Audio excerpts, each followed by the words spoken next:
안녕하세요. 자산배분 투자인 용천입니다. 오늘도 5월 6일 날 방송된 리얼일드 요약 및 해설해드리고 제 의견 짧게 개진하겠습니다. 마지막 질문이었습니다. 그래서 2년물 미국 국채가 가장 높은 수준에 이미 도달했는지 더 안 올라갈 수 있는지에 대한 질문에 대해서 다들 노라고 답변하고 2년물 채권 금리가 더 올라갈 수 있다고 얘기를 했습니다. 오늘 출연자 얘기하자면 소시아 제너럴의 미국 금리 전문가 사바드라 라자파 나왔고요. 그 다음에 느빈의 채권 투자 전략의 헤드 나오셨습니다. 토니 로드리게스. 그 다음에 MUFG의 매크로 스트래터지 전략, 미국 매크로 스트래터지 전략의 조지 컨칼로스 나왔습니다. 그래서 이제 2년물은 다들 더 올라갈 룸이 있다고 봤고 아직 고점을 찍지 않았다고 봤고요. 그 다음에 연준의 정책금리의 최상단은 어떻게 될 거냐에 대해서 사바드라는 3% 이상, 토니도 3% 이상, 그 다음에 조지는 2%대에서 끝난다고 봤습니다. 그 다음에 연말에 CPI가 어떻게 되느냐에 대한 질문이 있었습니다. 그래서 요거에 이제 답변에 대해서, 질문에 대해서 답변하는 거 보면 좀 재밌는 상황이 있었습니다. 그래서 CPI가 연말에 4.4%, 그때는 이제 코어 CPI, 푸드하고 에너지 뺀 거죠. 그 부분이 4.25 될 거라고 그랬고, 그 다음에 PCE는 보통 CPI보다 좀 더 낮은데 그걸 이제 4%로 얘기했습니다. 그러니까 어떻게 보면 이 사람이 가장 물가가 더 떨어질 수 있다고 전망한 걸 수도 있고요. 그리고 이렇게 명목적인 숫자를 갖다가 낮게 얘기했다는 거는 아마도 현금 비중이 이분이 제일 많을 수도 있겠다라는 생각을 개인적으로 하게 됐습니다. 그래서 오늘 이제 얘기한 키워드들을 보면은 굉장히 변동성이 큰 시장, 그 다음에 지저분한 시장 뭐 이런 걸 얘기를 했고요.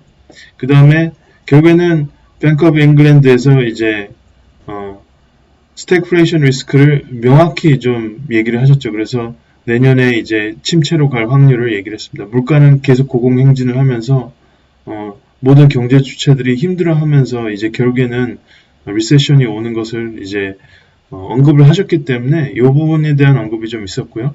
그 다음에 어디로 가야 되느냐? 과연 현금이냐? 그 다음에 이제 블랙록의 그 채권 전문가 나오셨는데요. 결국에는 퀄리티하고 숏 듀레이션 이 부분에 대해서 많이 동의를 했습니다. 그래서 만기가 짧은 거, 그 다음 퀄리티. 그럼에도 불구하고 최근에 연준이 이렇게 금리를 올리고 비교적 변동성이 심함에도 불구하고 왜 아직까지 회사채 스프레드, 리스크 프리미엄이 아직까지 왜 이렇게 작냐? 여기에 대한 이제 질문이 있었습니다. 다음 주에 이제 제일 중요한 건 수요일 날, 11일 날 이제 미국 CPI 나온 거고요. 그 다음에 굉장히 많은 연준, 위원들, 총재들이 이제 여러 가지로 이제, 마이크대 앞에서 여러 가지 얘기를 하는 그런 상황입니다.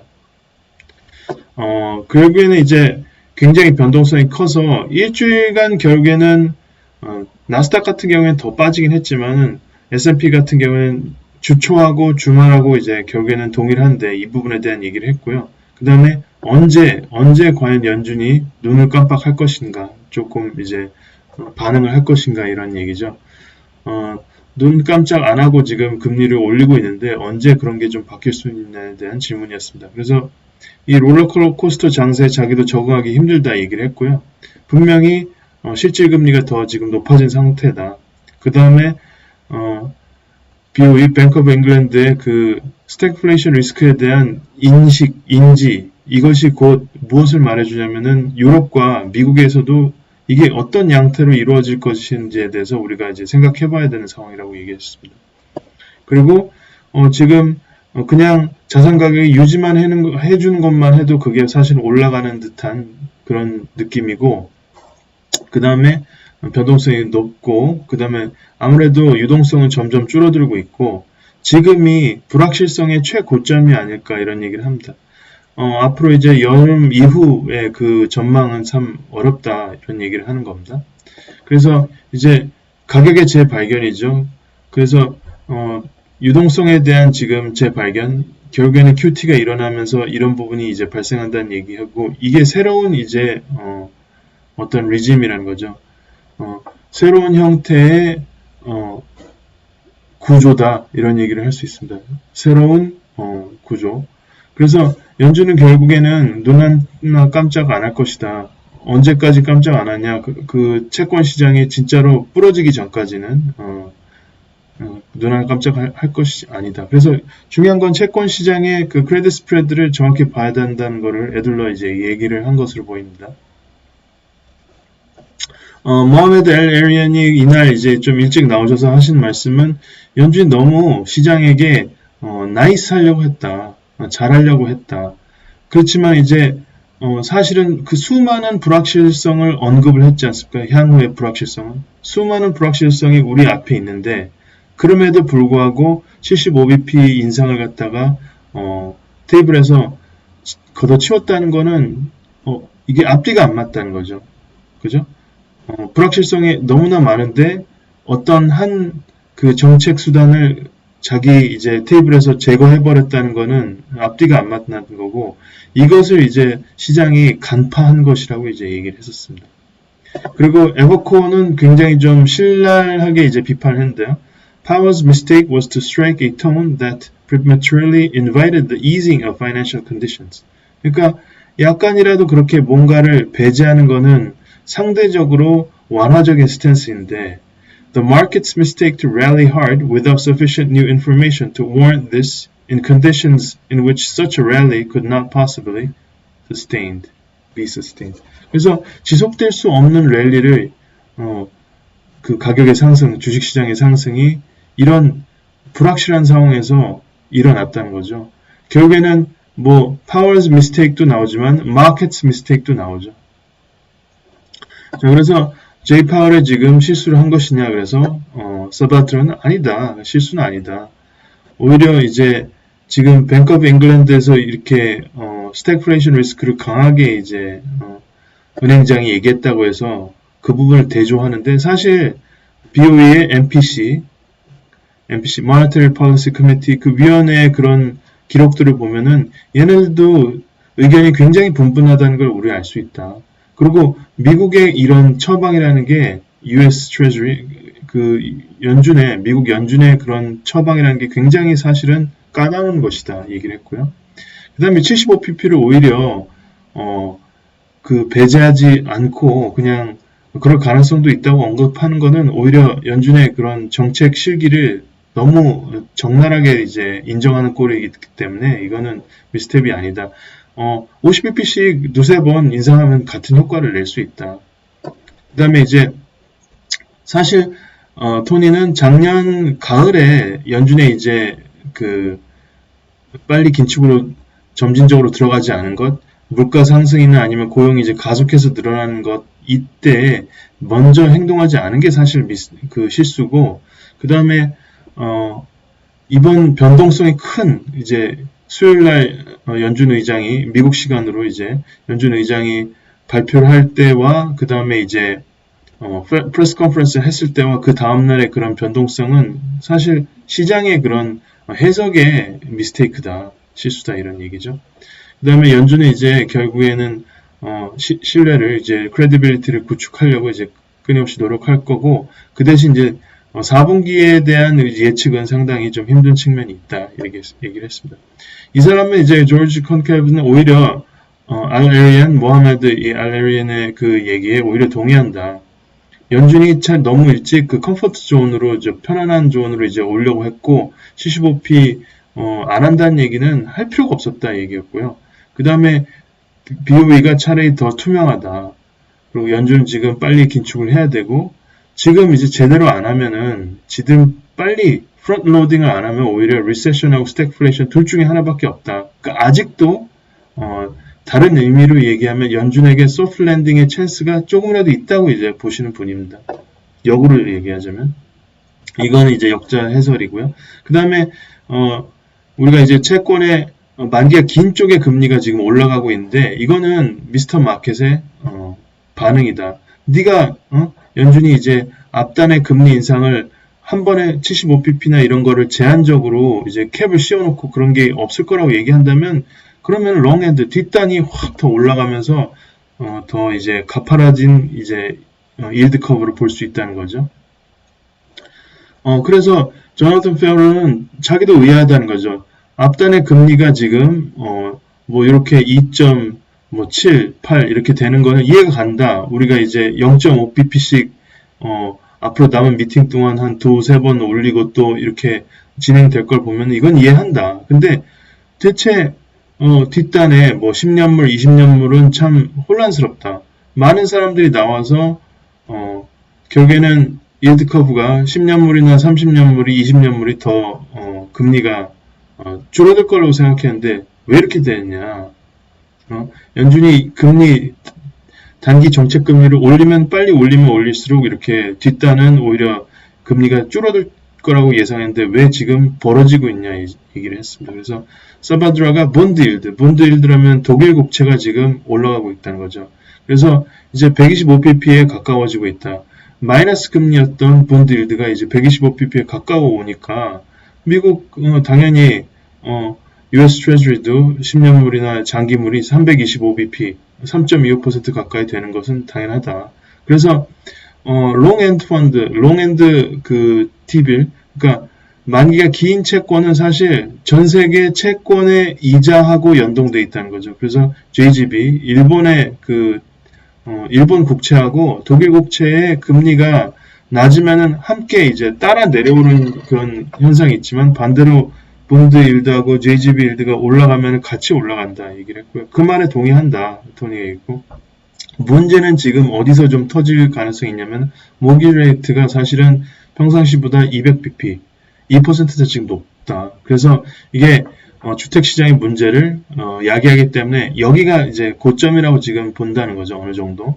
그래서 역자주 제가 이제 얘기를 하자면 이게 롱엔드 모기지 레이트 같은 게 너무 올려버리면은 그리고 장기채 가격을 너무 올려버리면은 사실 롱 듀레이션 에셋 상당한 기간 투자를 해야지만이 완성이 될 수 있는 초고층 프로젝트 이런 게 지금 중단이 되는 경우가 있습니다. 왜냐면은 굉장히 오랜 기간 동안 금융 비용이 상당히 많이 올라가는 거기 때문에 그러면 공급도 어느 정도 주는 그런 요인이 있죠. 수요가 준다는 요인도 있지만 이런 부분이 있기 때문에 사실은 이거는 그냥 경기 침체로 이끌어가는 사실 길이긴 합니다. 그래서 이런 부분이 좀 저는 좀 얘기를 하고 싶었습니다. 그 다음에 지금 조지가 거기에 대해서 그동안 계속해서 그 금리의 최상단은 점점 사이클이 지날 때보다 더 낮아졌다는 거죠. 2018년대에도 한 3.3 뭐 이 정도까지 올라가긴 했지만 점점 이제 금리가 올라가는 상황에서 지금 이 사이클에 거의 종단에 와 있는데 8이닝 혹은 9이닝 야구로 치면 이렇게 와 있기 때문에 결국에는 지금 장기물 금리가 올라갔더라도 종국에는 좀 자산 가격이 하락하면서 장기물에 대한 수요가 있으면서 그쪽의 가격이 올라간다는 거죠. 그러니까 장기물의 이자는 종국에는 빠른 속도로 이제 줄어들 가능성이 크다는 얘기했습니다. 뭐 이제 하우싱 마켓, 미국 주택 시장의 문제 또한 얘기를 했고요. 결국에는 너는 그러면은 하드 랜딩이 어쩔 수 없는 하드 랜딩이냐. 그래서 꼭 그렇게 답변은 안 했지만은 지금 회사채 시장이 제대로 분질러지기 전까지는 연준은 이제 도와주지 않을 거란 얘기죠. 그러면서 이제 오늘 이제 옥션 블로크 화면이 지나갔는데 이제 정크 펀드에 대한 그 발행이 기업체에서 이제 신용이 좀 낮은 회사에서의 그 채권 발행이 거의 없었다는 얘기를 이제 했습니다. 거의 이제 프로즌이다. 근 십수년 만에 지금 이렇게 4월달하고 5월달에 이제 채권 발행이 없었던 적이 없다는 얘기를 했습니다. 릭 라이더라고 블랙록의 이제 글로벌 채권 CIO, 투자 전략 책임자죠. 그래서 지금 상당한 부분의 캐시를 지금 갖고 있고, 그 다음에 quality, investment grade나 triple A's, 그 다음에 asset backed, 그 다음에 만기도 2년, 3년 짧은 거, 왜 duration risk를 줄이기 위해서. 그래서 최대한 지금 보수적으로 운영하고 있다 이 얘기를 했고요. 그래서 이 부분에 이제 동의하냐고 하니까 자기네들은 이제 moderate, 공격적으로 지금 안 하고, 그 다음 배분을 상당히 자산 배분을 하고 있고, 그 다음에 지금 아직 전체적으로 살 타이밍은 전반적으로는 아니다. 그렇지만 이제 릭 라이더가 얘기했다시피 퀄리티가 좋고 그 다음에 만기가 짧거나 중기채 같은 경우는 지금 사고 있다. 그리고 하이힐드나 레버리지 론 안에서도 퀄리티가 있는 건 지금 펀더멘털이 좋으면은 살 수 있다는 얘기를 했고요. 그럼에도 불구하고 지금 왜 이렇게 리스크 프리미엄, 회사채 리스크 프리미엄 왜 이렇게 작냐에 대한 답변을 이제 요구를 했고, 지금 크레딧 마켓은 그 연착륙 혹은 살짝 그 리세션만 지금 아직 프라이싱 하고 있다. 가격에 반영하고 있고, 그 이유는 회사와 소비자들의 그 대차 대조표가 워낙 건강하다는 겁니다. 부채 비율도 낮고, 그 다음에 이제 상환 가능성도 굉장히 좋고 이런 겁니다. 그래서 우리가 포스터 차일드 오브 크레딧, 그래서 포스터 차일드 하면은 부모님이 안 계셔가지고 위탁 가정에 이제 돼 있는 아이죠. 그런 이제 하일드가 지금 부도율 디폴트 레이트가 1.5%에 불과하다. 2023년도 지금 2% 이하로 보고 있고, 그럼 역사적 지금 평균 3.5에서 4%다. 하일드 같은 경우는 워낙 낮기 때문에 이렇다. 지금 시장에서 아웃플로우 물살이 빠져나가는 돈이 빠져나가는 거는 계속 될 거고, 결국에는 펜션들을 리밸런싱 해야 된다. 이만큼 장기채 가격이 매력적이면은 다른 자산 팔아서, 그리고 신규 자산이 들어오면은 트레저리를 사야 될 거 아닙니까? 그죠? 결국에는 이것이 좀 퀄리티가 낮은 자산의 가격에 영향을 준다는 얘기고요. 아직도 인베스트먼트 그레이드 크레딧 우량 회사채 가격은 충분히 싸지 않다. 그래서 자기들도 이제 듀레이션 짧게 하고 만기 짧게 하고 퀄리티 있는 부분에 대한 투자가 중요하다고 얘기를 했습니다. 그리고 지금은 서바드라든 반대로 지금 주식 갖고 있으시는 분들은 오히려 지금 이만큼 이자를 줄 수 있는 그런 기회가 언제 있었냐. 오히려 채권을 좀 살 기회이다. 이렇게 얘기했습니다. 그 다음에 이제 페드풋이 그러면은 결국에는 없을 것이냐에 대한 얘기는 결국에는 아직은 이르다. 페드풋은 결국은 없을 거고, 그 다음에 여름 이후에 경기가 좀 둔화되고 이러면은 연준은 다시 한번 그 경로를 갖다가 다시 재고를 할 것이다 얘기를 했고요. 그 다음에 이제 연준에 사실상 실제로 써있지는 않지만은 세 번째 그런 의무인 그 자산 가격의 떠받침 이런 부분에 대해서는 이미 이제 지금 집어치웠기 때문에 이런 부분이 이제 연준에 의해서는 이제 도전이 된다 이거죠. 왜냐면 이게 분명히 실물 경제도 영향을 주니까요.